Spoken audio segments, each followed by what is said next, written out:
عموماً جو ہیں وہ سنی اور شیعہ بھائیوں کے درمیان جو ڈبیٹس ہوتی ہیں، ڈسکشنز ہوتی ہیں، تو وہ جو ہیں اہل سنت ہیں وہ اہل تشیع بھائیوں کو رافضی کہہ رہے ہوتے ہیں، اور جو اہل تشیع ہیں وہ اہل سنت میں ان کو نازبی، خارجی، یزیدی کہتے ہیں۔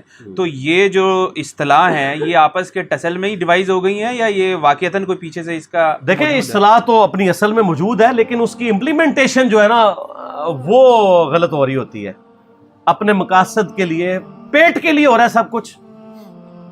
ناسبیت کی اصطلاح شروع سے موجود ہے، رافضیت کی شروع سے موجود ہے۔ نسب عربی زبان میں کہتے ہیں کھڑا کرنے کو۔ ناسبی وہ لوگ ہیں جو سیدنا علی کے مخالفین تھے، ٹاپ آف دا لسٹ اس میں خوارج تھے، جو بغض رکھنے والے تھے، یا اہل صفین۔ اہل جمل کو میں نہیں کہتا کیونکہ اہل جمل تو بیک فوٹ پہ چلے گئے تھے۔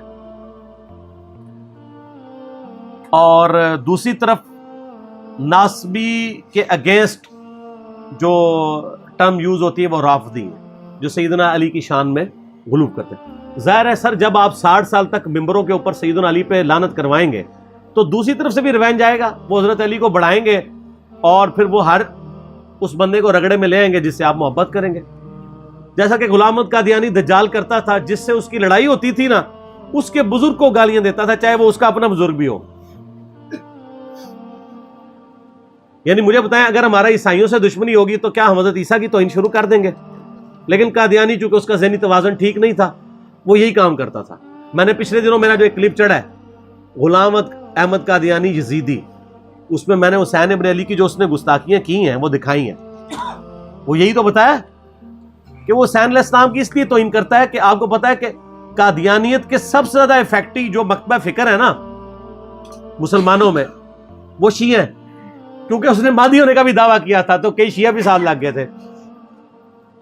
اور دوسرے نمبر پہ عیسائی ہیں، کیونکہ اس نے مسیح موعود ہونے کا دعویٰ کیا تھا، تو اس لیے وہ حضرت عیسیٰ کی بھی توہین کرتا ہے اور حضرت حسین کی بھی۔ کیوں؟ کاؤنٹر نیریٹو قادیانیت کے خلاف جب کھڑا ہوا ہے نا تو شیعہ نے اور عیسائیوں نے زیادہ مخالفت کی، کیونکہ ان کی پبلک جا رہی تھی، تو انہوں نے کہا اچھا اب ان مولویوں کو نیچا کرنے کا طریقہ ہے کہ حضرت حسین کو نعوذ باللہ وہ الفاظ استعمال کرو جو میں نے ویڈیو میں ریکارڈ کرا کے HD کیمرے میں دکھا دیے ہیں۔ بس عقل مندوں کے لیے صرف دکھانا ہی ہوتا ہے، بس ایک دفعہ دیکھ لیا آپ خود فیصلہ کر لیں، کانٹیکسٹ کے ساتھ ہے۔ تو یہاں پہ بھی یہی ہوتا ہے کہ وہ نام رکھے میں۔ اس کی اصل وہ حدیث ہے جو فضائل صحابہ میں 2 اوپر تلے روایتیں ہیں کہ سیدنا علی سے موقوفاً روایت ہے کہ میری وجہ سے 2 فرقے گمراہ ہوں گے، ایک میری محبت میں غلوف کر کے اور ایک میری دشمنی میں، اور میری وجہ سے 2 فرقے دوزخ میں جائیں گے، ایک میری محبت میں غلوف کر کے، ایک میری دشمنی میں۔ اس میں مرفوع حدیث بھی ہے سنن طبرانی میں، لیکن وہ ضعیف ہے، لیکن یہ موقوفاً روایتیں صحیح ہیں اور ظاہر نبی الاسلام کے بتانے پہ ہی محمول ہے۔ تو سیدنا علی کی محبت میں غلوف کرنے والے رافضی اور ان سے دشمنی میں غلوف کرنے والے ناصبی۔ یہ حقیقت ہے کہ ناصبیوں کی اکثریت اہل سنت میں ہے اور رافضیوں کی اکثریت اہل تشیع میں ہے۔ یہ تو آؤٹ آف کوسچن ہے، اس میں کوئی شک نہیں ہے۔ باقی ایک خالی نام رکھنے کے لیے آپ کسی کو کہہ دیں، نجدی کہہ دیں، وہابی کہہ دیں، بدعتی کہہ دیں، ٹھیک ہے جی، بد مذہب کہہ دیں، رافضی کہہ دیں، ناسبی کہہ دیں، یزیدی، وہ ایک علیحدہ بات ہے۔ لیکن حقیقت یہ ہے کہ جہاں پہ موجود ہے ان کو اپنی اپنی اصلاح کرنی چاہیے۔ سنیوں کا کام ہے کہ ایک ٹکٹ میں 2 مزے نہ کریں، اپنے اندر جو ناسبی ہیں ان کو جوتے مار کے باہر نکالیں، اعلان برات کریں۔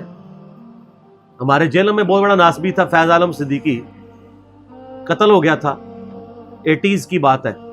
آج تک اہل حدیث اس کو ڈس آن بھی کرتے ہیں، اس کے مضامین بھی چھاپتے ہیں، اور وہ مضامین بھی وہ جو اہل بیت کے خلاف لکھے ہوئے ہیں۔ تو ایک ٹکٹ میں 2 مزے تو نہیں ہوتے۔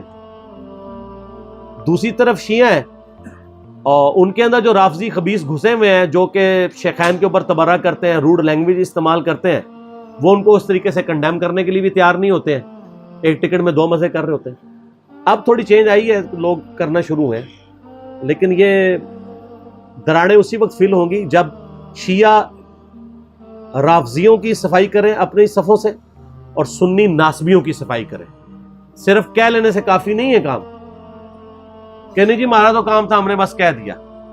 ان کو فرنٹ سے لیڈ کر کے روکیں۔ اس کی میں آپ کو مثال دیتا ہوں۔ 2006 کی بات ہے آلموسٹ، میں ایک دفعہ گولڈے گیا، اس وقت میں بھی بریلوی تھا، لیکن میں کئی چیزوں کے خلاف تھا، شروع سے ہی تھوڑا بہت ذہن کھلنا شروع ہو گیا تھا۔ تو وہاں کے جو مفتی تھے میں نے ان سے کہا کہ یہ یہاں پہ عورتیں آ کے بے پردہ عورتیں یہاں مزارات پہ آ رہی ہیں، ان کو آپ منع کیا کریں. ان کا جی ہم نے وہاں بورڈ لکھ کے لگا دیا ہے نا، اور کیا کریں؟ بورڈ لکھ کے لگایا ہوا ہے گاؤں کی عورتوں کے لیے، ان کو پڑھنا بھی نہیں آتا.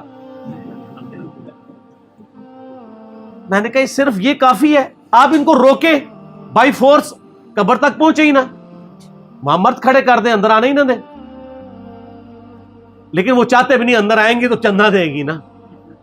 غریب غریب عورتیں بوڑھی بوڑھی اپنے دوپٹے کھول کھول کے اس میں سے 5-5 روپے کے سکے بھی، وہ پیرے وہاں پیر بیٹھے ہوتے ہیں ان کو پکڑا رہی ہوتی ہیں، اور وہ بھی ایسے بے شرم پکڑ لیتے تھے، 5 روپے بھی واپس نہیں کرتے تھے. تو پھر میں نے ان کو اس وقت ایک پھکی دی، بریلویت کے زمانے میں بھی پھکی میں دیتا تھا. میں نے کہا جی مجھے بتائیں، اگر یہاں پہ کوئی بندہ آ کے آپ کے جو قبر میں دفن شدہ بزرگ ہیں ان کو گالیاں نکالنی شروع کر دے، تو پھر آپ ایک وہاں پلے بورڈ ہی لگائیں گے کہ بزرگوں کو گالیاں دینا منع ہے، یا روکیں گے؟ کہتا ہے جی ایسی کی تیسی روکیں گے. تو میں نے کہا اس کا مطلب ہے کہ بزرگوں کی حمیت آپ کے دل میں شریعت محمدیہ صلی اللہ علیہ وآلہ وسلم سے بڑھ کر ہے. اس کا جواب اس مفتی کے پاس کوئی نہیں تھا، نہ کسی اور مفتی کے پاس ہوگا، اور یہ حقیقت ہے. ان کو اپنے باب عزیز ہے، اتخذوا احبارهم ورهبانهم اربابا من دون اللہ. انہوں نے اپنے بزرگوں اور جوگیوں کو رب مان لیا اللہ کو چھوڑ کے. یہود و نصارہ والی خرابیاں اس امت میں بھی آئی ہیں، بخاری مسلم میں حدیث ہے. تم میں وہی خرابیاں پیدا ہوں گی جو اگلوں میں پیدا ہوئی تھی، قدم با قدم، بالش بر بالش، حتیٰ کہ ان میں سے کوئی گوہ کے سراغ میں داخل ہوا تم بھی یہی کام کرو گے. صحابہ نے پوچھا یہ اگلے لوگوں سے مراد یہود و نصارہ؟ آپ نے فرمایا وہ مراد نہیں تو اور کون سے لوگ مراد ہیں؟ تو آپ صلی اللہ علیہ وآلہ وسلم نے پہلی پریڈکشن فرما دی. ٹھیک ہو گیا جی.